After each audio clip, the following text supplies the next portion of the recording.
Welcome and hello. Today we are having another adventure in visibility, and this adventure is going to be all about how authors and entrepreneurs use crowdfunding to get more visibility for their books and projects. I'm Denise Wakeman, your host and guide to getting better visibility on the web. You can get updates for future adventures at adventuresinvisibility.com. Now, if you're an author or an online entrepreneur, crowdfunding can be a very intriguing idea. It can be it's kind of a sexy idea to, get people to pay for your thing before you make it. So whether it's a book or a product, that's something that a lot of people are attracted to doing. Now, today, my guest is Ryan Hanley, and Ryan had a very successful crowdfunding campaign, and what did he do? He exceeded his campaign goal and raised over $10,000 for his book in just 21 days. So that's why I invited him on to Adventures in Visibility, because I wanted to find out how he did that, and specifically what his strategies and tactics were that helped him exceed that goal, because it is very hard to do. If you've done any crowdfunding, or if you've followed any crowdfunding campaigns, you know that it takes a big commitment. So today I'm very happy to welcome Ryan. Ryan is the president of Hanley Media Lab, a content marketing consultancy that helps companies grow their audience in order to grow their business. Ryan also produces the really super popular Content Warfare podcast and Hangout show. If you haven't seen that yet, I highly recommend it. Ryan is a rising star on Google+, and you want to be sure to catch his content. So if you haven't circled him yet, do that. His podcast is consistently one of the most downloaded content marketing podcasts on iTunes. And he is the author of the soon-to-be-released Content Warfare: How to Find Your Audience, Tell Your Story, and Win the Battle for Attention Online. I had to read that title because it's really long. So, Ryan, welcome to the show today. I'm really excited to have you here with me today. Thanks for having me, Denise. It's a pleasure, and I'm really looking forward to this. Yeah, it's going to be a good conversation. Now, I wanted to just say that, Ryan, you and I met in real life, which is really exciting, at Social Media Marketing World earlier this year. And it's always a pleasure to meet people that you know online in person, and I think that just sort of strengthens the connections and the relationships that you have. So for any of you out there thinking about going to live events, if you can do it, because you're going to meet the people that you know virtually, and that really changes the whole dynamic of your friendship and as colleagues. So Ryan, that was really nice to meet you. Yeah, that was fun. Great event. Met a lot of great people. And what I find is, even with our own relationship, is that once you've met someone in real life, there's always a little more connection in the digital world. Even if you're not constantly talking in the digital world, there's always that thing. We had a chance to meet and make a connection and, talk face to face. And it really does change the dynamic of your relationships in the digital world. I agree. So that's important to do, you guys out there. Don't stick only online. Okay, so first of all, I want to congratulate you for your successful campaign. I was very honored to be one of your contributors, and I can't wait to see your book or read it. So congratulations. We'll start there. Thank you. Then the most obvious question I want to start with, and that is, why did you decide to crowdfund your book? Okay, so this is, so I am like many authors who've never published a book before. I'm going to do air quotes for anyone who listens to who has this behind a screen is doing something else right now. I was writing a book for about 2 years, and I would tell people all the time, I'm writing a book. And sure, I really was. I mean, I occasionally would put words on a page, but nothing was really happening as far as moving it towards actually becoming a reality. And a good friend of mine, Tom Morkis, I was telling him about this book that I was writing and how I've just struggled to take it to the next level. And he said, you need to talk to a guy by the name of Guy Guy Vincent is the founder of a startup crowdfunding platform specifically geared towards authors called Publishizer. And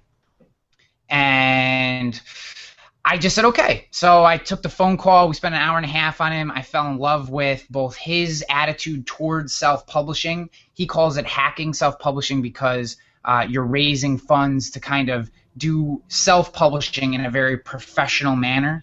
And I hadn't even considered crowdfunding before that, but after talking to him, I thought a lot about it. I said it came down to two main reasons. I wanted to validate my idea for the book. Right? I'd been writing this book for a long time. I obviously believed in the ideas myself, but I wanted to validate the idea. The second part of it was I wanted to activate my audience before I actually launched the book out to the public, to Amazon. So I wanted to have a core group of people who were invested in this project and interested in seeing it become a success before I actually launched it to the public. And there's a lot of different ways to do that, and crowdfunding isn't the only way that I will do that, but it was a big part of it. So I wanted to validate the idea and activate an audience, and thankfully it seems like that happened. Okay, I'm glad you mentioned activating your audience, because I'll be asking you about that in a little bit. But so tell us a little bit about Publishizer and why you chose that platform. I mean, you liked the guy when you talked to him, but there are other crowdfunding platforms like Kickstarter and Indiegogo. So what was it about that platform in particular that attracted you to that one to make you say yes? Yeah, so that's a really good question. I did look at Kickstarter, I did look at Indiegogo, I looked at both of those.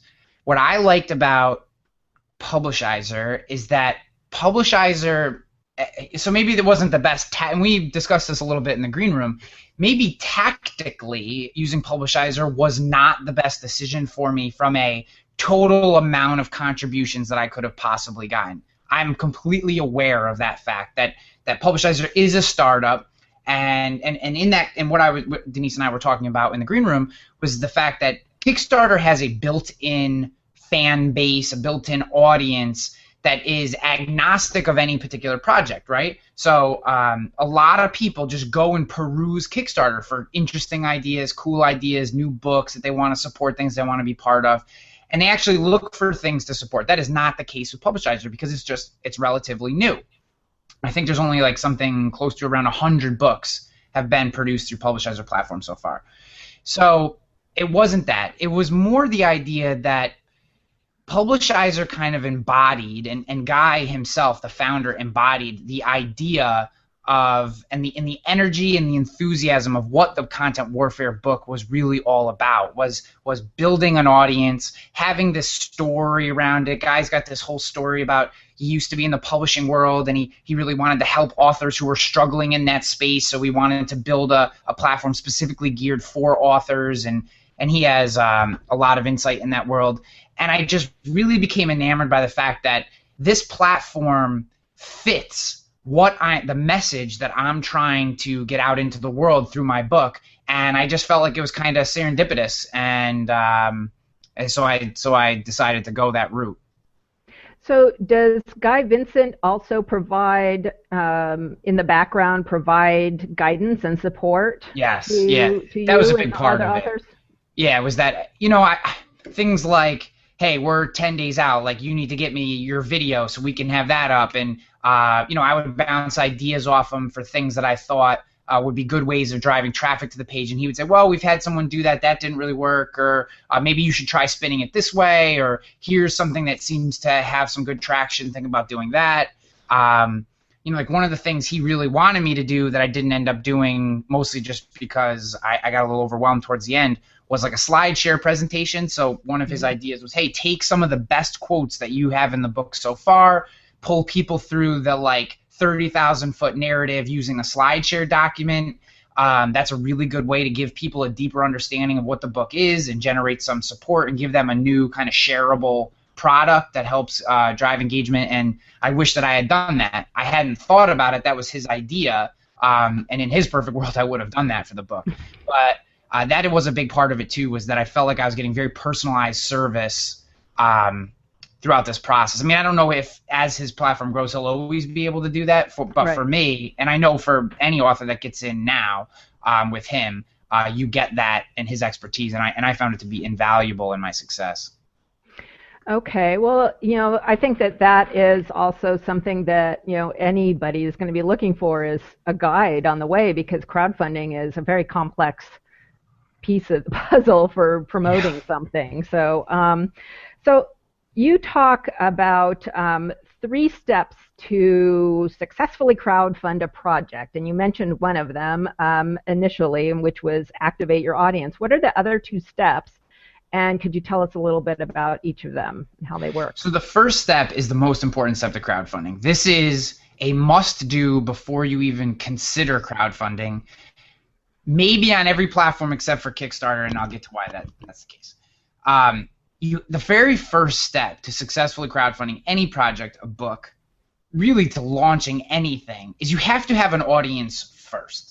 Right? The thing with Publishizer is that no audience came along with being, just because I made my thing live, my campaign live, I mean, that doesn't mean anybody has any reason to go there. No one would have ever found it. So I had to have built up trust, value, relationships with an audience first, that when I decided to put this campaign out there, I could reach into that audience and say, for those of you who are willing, who are interested, who are enthusiastic about this brand, about the messaging, here's a deep dive that I think you're really going to be interested in, is really going to help you in your business, and I'd like you to support this. If I didn't have that audience that I could, and that's getting into the activation side, but if I hadn't built that audience first over really 5 years, but essentially 2 years of being in the digital space and talking about content and digital marketing, it would have been a complete failure. There would have been, my mom and my wife, and maybe I could have convinced a couple other family members and friends, and that would have been it. I mean, literally, that would have been it. It would have been unsuccessful. And when I look at things like Kickstarter and I look at the projects that are unsuccessful, what I really end up seeing, I mean, sometimes they tactically do things bad and stuff, but most of the time it's because they had a great idea and never bothered to build an audience around the idea or the concept first. They just put the idea out there and thought on its own the idea had enough merit to generate attention.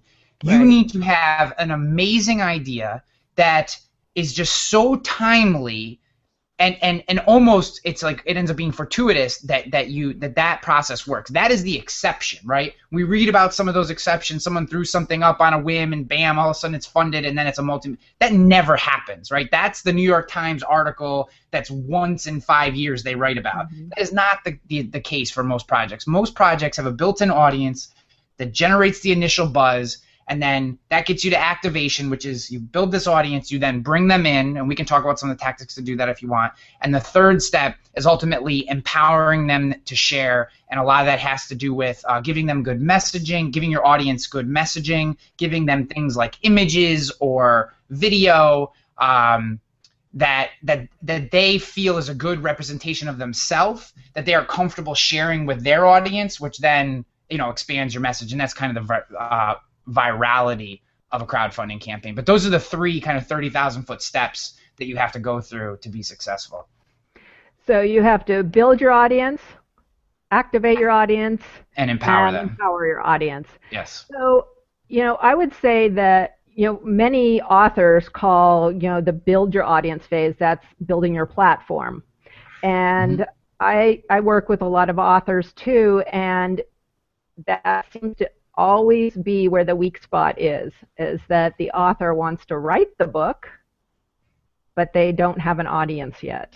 Yeah. And who was it that said, maybe it was either Seth Godin, I think it was Seth Godin who said many years ago, it's like, you have to build your audience, are you going to write a book? Well, you need to start building your audience 2 years ago. Yeah.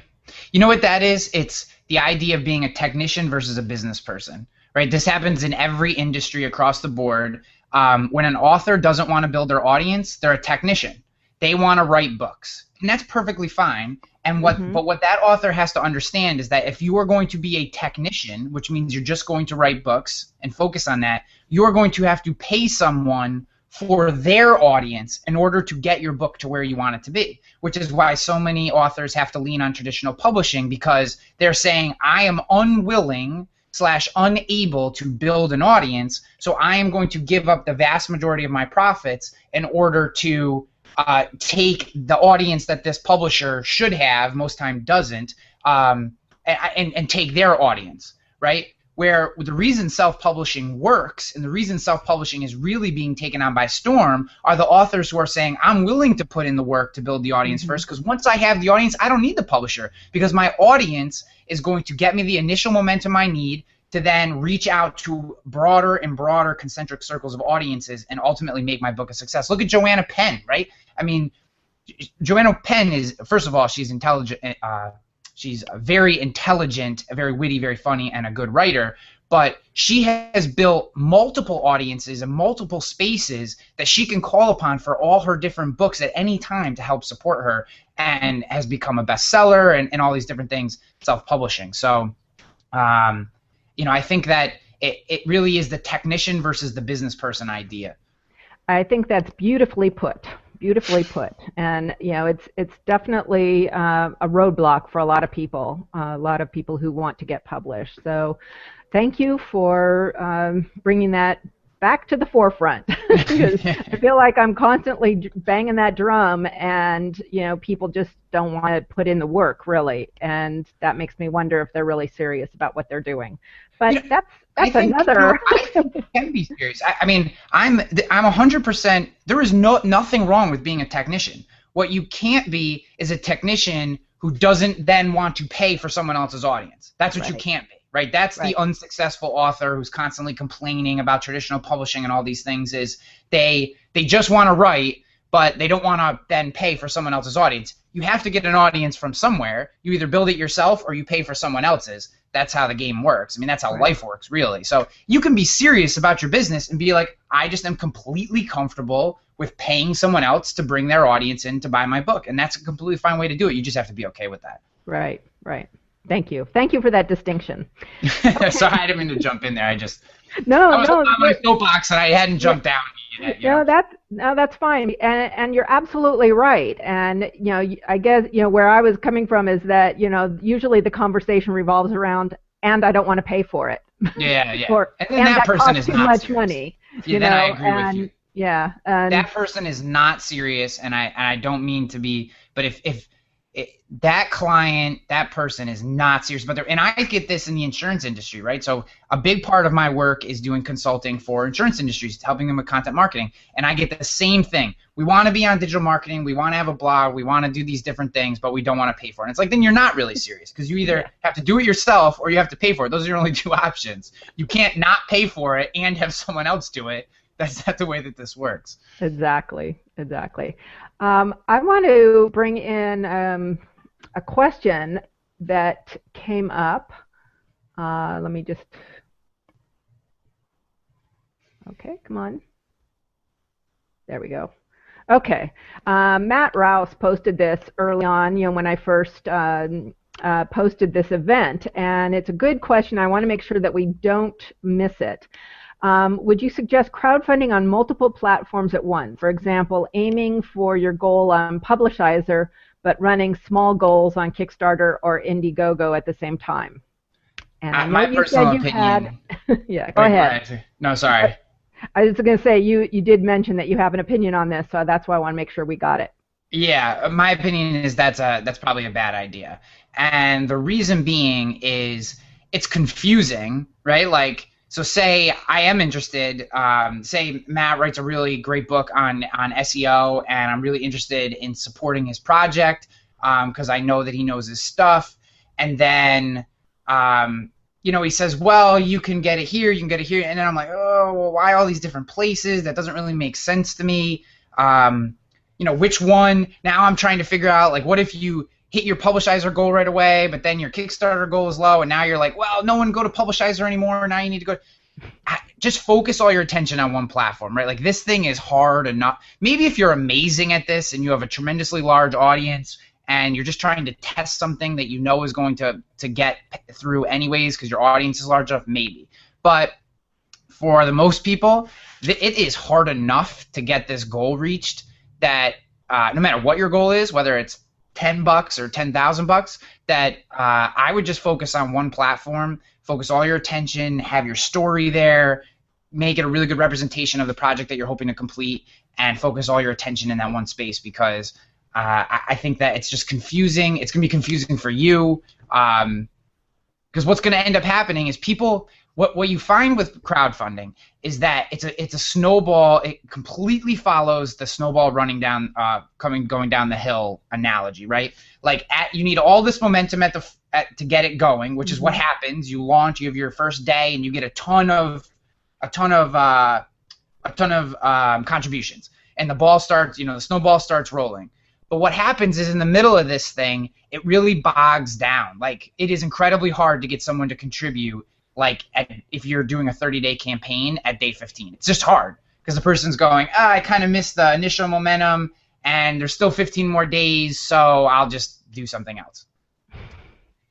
But as you start to get more and more contributions and you get closer and closer to your goal, people start contributing faster and faster and faster, because now it went from being this thing that maybe is going to be successful to looks like it's probably going to be successful, and a lot more people are willing to take a chance on a project that they feel has a really good shot of being successful versus not. And we talked a little bit about this in the green room, Denise, but it is a huge emotional investment for someone to contribute even $10 to a crowdfunding campaign, right? Like, you have to there's a lot of mental triggers that have to be tripped for someone to click the contribute button, because you're buying something that doesn't exist, right? You're saying, I believe in this person, in this idea, that they are going to create this thing, and then I'm going to get what I pay for. And that's a lot of trust. There's a lot of things that go into that. So it's everyone trips those hurdles. It has different. They need to see it closer to the end before they're willing to invest that. So you don't want to be trying to push 3 different campaigns at once, because the sale is just going to be incredibly hard. I would say that definitely would dilute your efforts and dilute your message. Yeah. And one of the things that I've heard is that once you hit about the 50% mark on your contributions, that's when people starts moving faster as well. So it's like getting to that 50% mark is sometimes like really an uphill battle. But then once they do it, like what you were saying, that people say, oh, well, maybe this is going to go, so maybe I will put my money in, which is such an interesting thing, because, on Indiegogo, whatever you contribute gets distributed.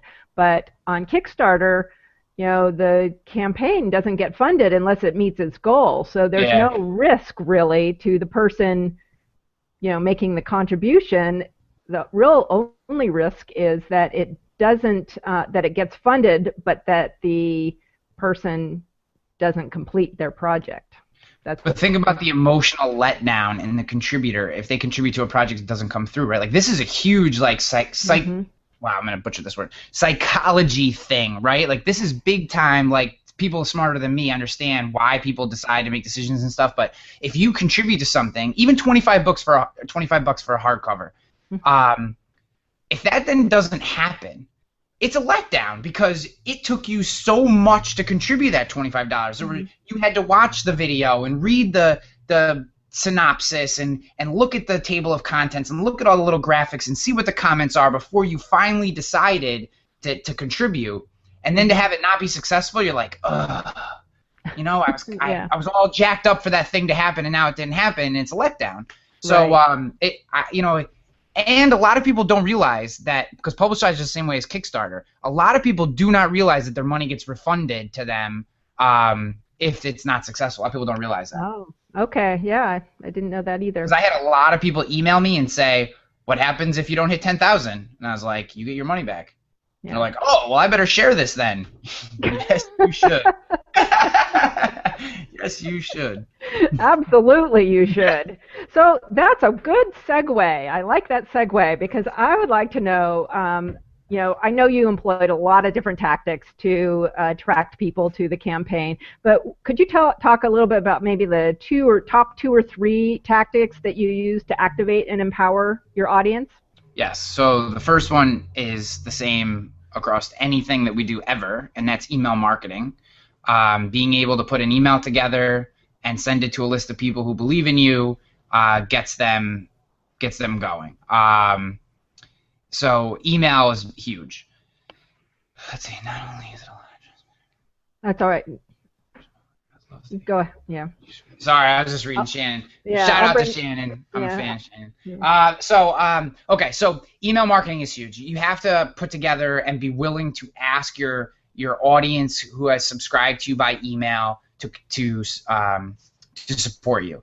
I built for the 3 months leading up to the launch of the campaign, I built something called a Content Warfare Book Founders Community, which is essentially an email list and Facebook community that was dedicated to like the Austin Kleon show your work model of everything I did every step of the way I was sharing with them. So poor Mars Dorian, who I absolutely love, think he's one of the best, most unique illustrators kind of working the digital web with he has a very unique flavor, and I just really like him. And I chose him to do the cover for the book because he embodies kind of this method of audience, story, attention, and all that the book is about.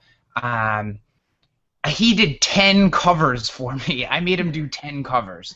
Wow. The poor guy, I couldn't get my brain on the idea that I wanted. I kind of saw what I wanted, but I couldn't figure out. So he did 10 cover designs for me before I finally chose the one that became the cover of the book.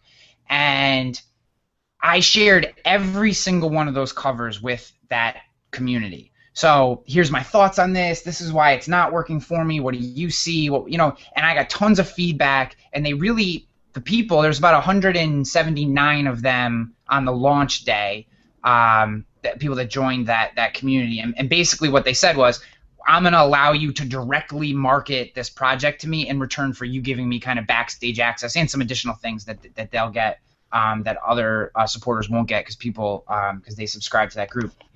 But that group played a huge role in the initial momentum, because here's 179 people that are completely activated. They're jacked up about the book. They feel invested in it because they've been able to give me all this feedback on the project. And when it went live, they kind of already knew what it looked like, right? So they felt a part of it, and they were sharing it, and people did a lot of really cool things with taking some of the images like you did and sharing those through social media, and that was an incredibly important part too. And the last thing I'll say is the trailer video. I had a lot of people email me and say I contributed to your book because I watched a trailer video. The trailer video really sold me on what you're trying to do here. So those would be the three. If I had to pick three, those would be the three. Okay, excellent. I just want to bring Shannon's comment in too, referring back to your whole idea of community and trust and building that. Taking that step to give money, and he says, not only is it a lot of trust, but I believe it's a lot of motivation for the person publishing. I love that you noted that you should not bog down the process. So yeah.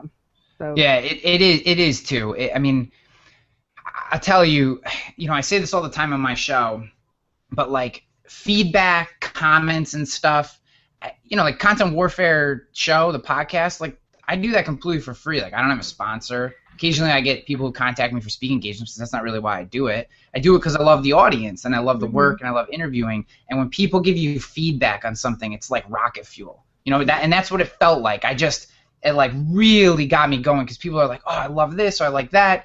Or other people be like, I hate the way the cover looks. And a lot of people said that. So okay, let me go off on a tangent here for a second. So go ahead. I want to talk about people hating on your work when you're doing something creative. Okay, so, that's good. Yeah. So I am awful at visual design. I'm awful at it. I don't see visual design, colors, concepts. It just doesn't come to me. That's not the way my brain works. So I finally found the cover that I wanted. I just liked it. It immediately spoke to me. And I said, this is the one. We're done. I'm stopping. You can say whatever you want about the cover, but this is the cover. This is the one that's happening. And about 20% of the people in the group of 179, I probably got about 80 comments of feedback, hated it. Absolutely. It's the worst one out of all of them. It doesn't say anything to me. And the other 80% were like perfect. It embodied. So I kind of made a mental mark now going forward, and it kind of fits previous to my career, and you may have even seen this, but I try to keep like a 20% hate quotient, right? If 20% of the people hate what you're doing or hate the concept or the way that you're doing it, then you're probably doing something right. It's like that commercial, what's that? I always forget his name. Ricky Gervais. Have you ever seen the commercial of Ricky Gervais where he's in the car and his niece is reading the tweets to him, and she's like, Ricky's fat, needs to go back to Britain, you know, all this other stuff. And she goes, what does this mean? And he goes, I'm doing something right. Like, that is my creativity hater thing. Like, a 20% hate quotient. If 20% of the people hate what you're doing, then you're probably doing something right. So that, I'm going to come back. We're back on the tracks now. I just said okay. Well, and the other thing is that you're never going to be able to please 100% of the people 100% of the time, right? I mean, there's truth to that, because you can't. It's just impossible to appeal to everybody all at once, and it means that you're not really focused and niched in if you are trying to appeal to every single person out there. It's impossible. It's impossible. There are people who hate to hate. Those people you completely disregard. Yeah. When I say 20% hate quotient, I mean people who could possibly be willing to support you, but just don't particularly care for this thing. If you then have about 80% of the people that really enjoy it, you're good to go. You know, 50-50 now, you might be pushing the limits. Maybe you might be being offensive or just producing crap work. But if you're really producing good work and 20% of the people just do not connect with it or don't like it or just doesn't speak to them, then you're probably on a good page, because that means there's going to be this even more invested audience on the other side. Exactly. Okay, so we're just at the half-hour point here, and so I don't want to take up too much more of your time, but I'd just like to get a sense of what's like the biggest thing that surprised you, or that you learned, or that you had aha moment about crowdfunding your book? I mean, because I know it was a big, huge project. So what really surprised you about it? What really surprised me, I would say, and this is going to sound like hugs and rainbows and stuff, but like how awesome people are, right? People really and truly intrinsically are good, and I, by nature, am a positive person. I try to look for the good in people. I'm not a pessimist, is what I'm saying. Optimist. But it just was amazing to see the people that came out, people who I see occasionally support, like plus wanting something or commenting, but then when the thing went live, were like the first ones to jump in and be part of it. And I was like, wow, that's amazing that person who I kind of only knew tangentially, or I felt was in this like outer circle that would never be interested in supporting this project, came right in and became part of making it a success, and then would write me like a really nice note. And when you're trying to do a work like this, like a larger body of work, you have to have that support. Like, it just, there's no way to get through it. I mean, it's an emotional roller coaster. You're hitting the refresh button on your computer like every 15 seconds to see if the money's going up, and like that drives you bonkers. Like, you're stressed out, you lose hair, but then you get that email and you're like, I gotta keep pushing. I gotta send another email because there's so many people that want this to happen. You gotta keep pushing. So I would say that I was just really surprised by how willing people were to come out and support the project and be just completely awesome. And it really has made me work even harder on the book itself. Not that I wasn't working hard before, but just really pouring myself into the actual finished project, because I just want it to be something that people can be proud of, right? The only people that will get a hardcover copy of this book, I'm ordering a few extras to give away, but are the people that supported the book. And I want them to have that physical thing in their hand and be like, I supported this, and I'm proud of this thing that I got, even if they never read it, even if it just goes on their shelf. I want them to be proud of that thing that they get and that they supported. So that was the thing that really struck me, was just people are pretty intrinsically cool.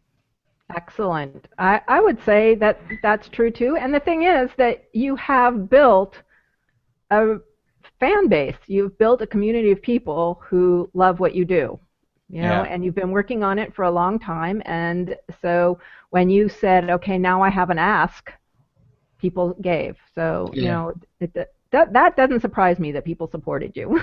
This was the first thing I ever asked for. And Wow.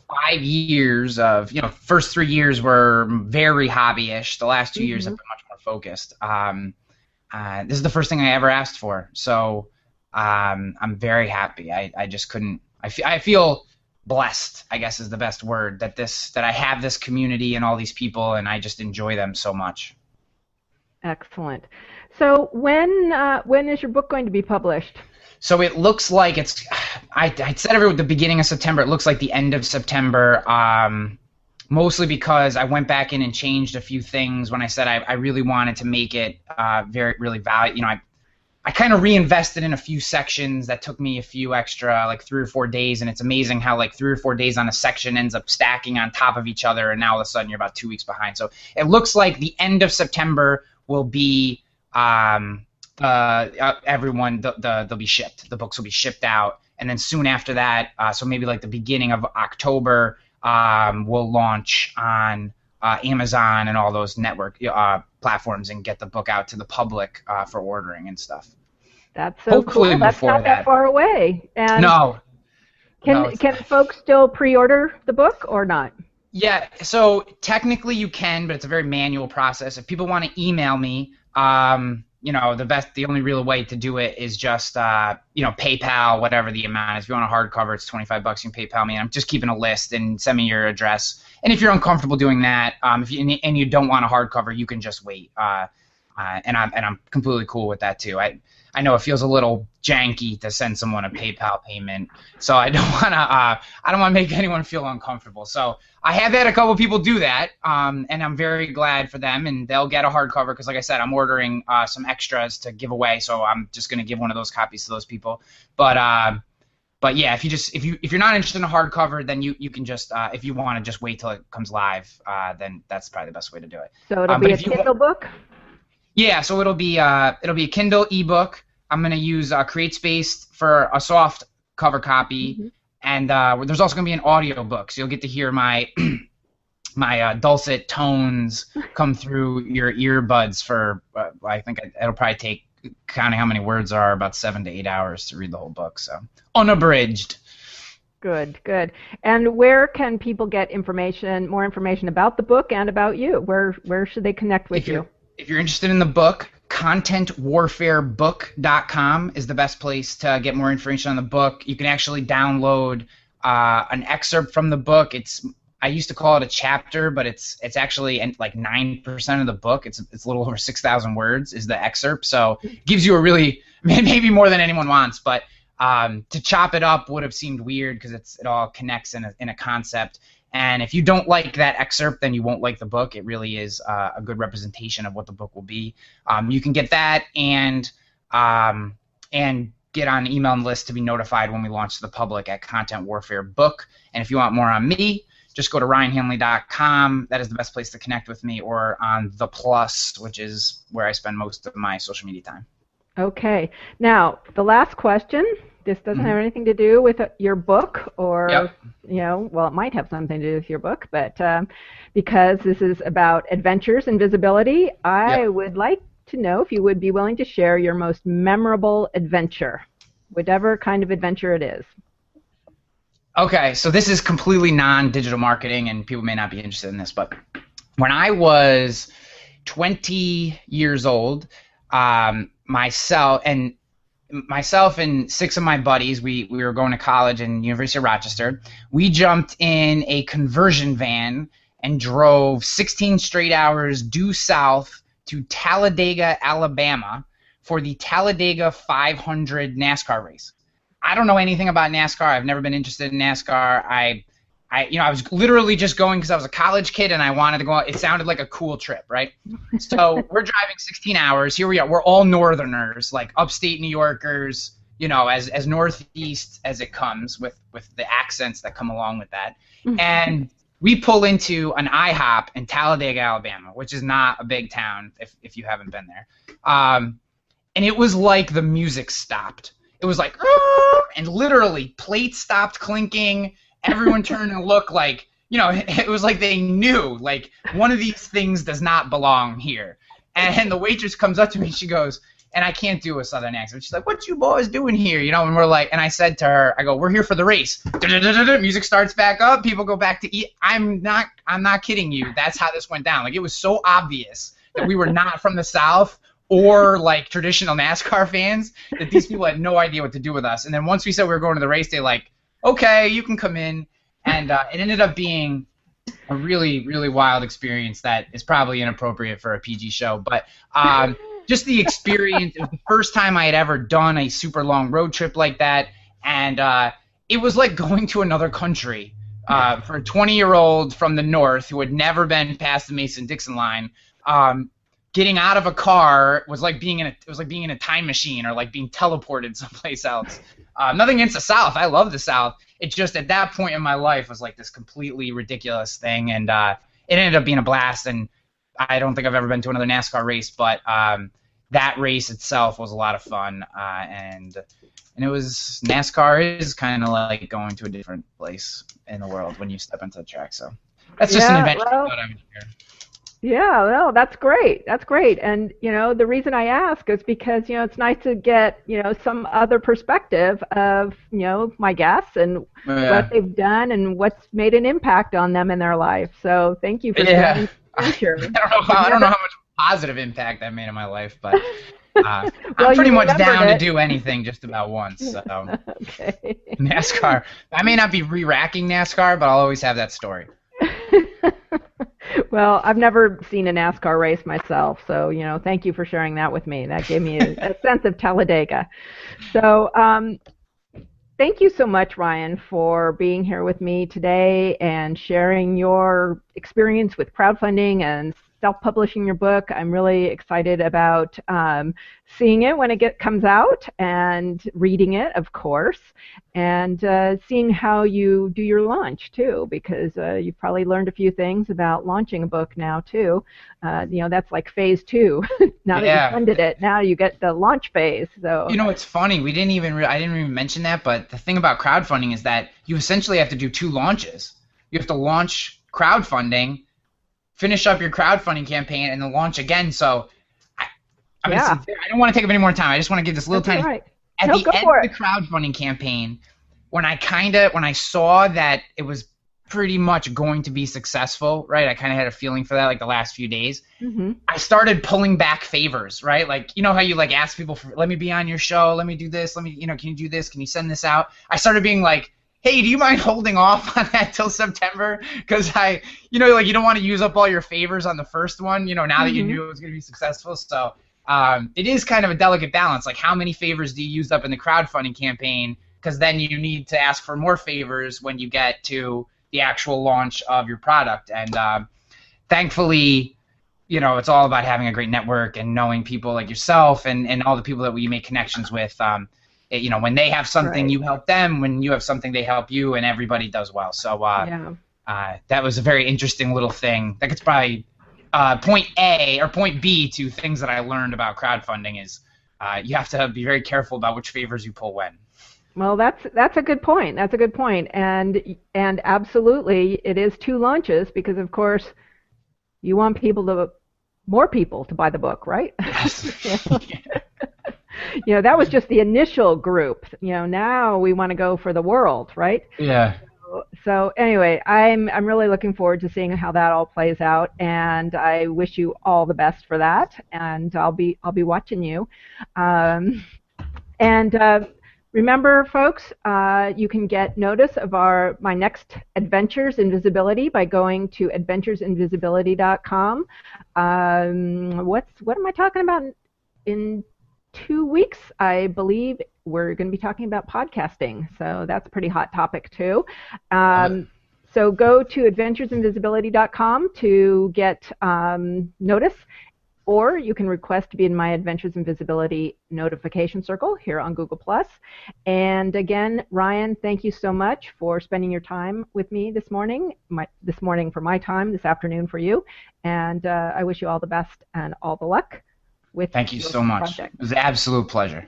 Okay, thank you so much. And have an adventurous day, everyone.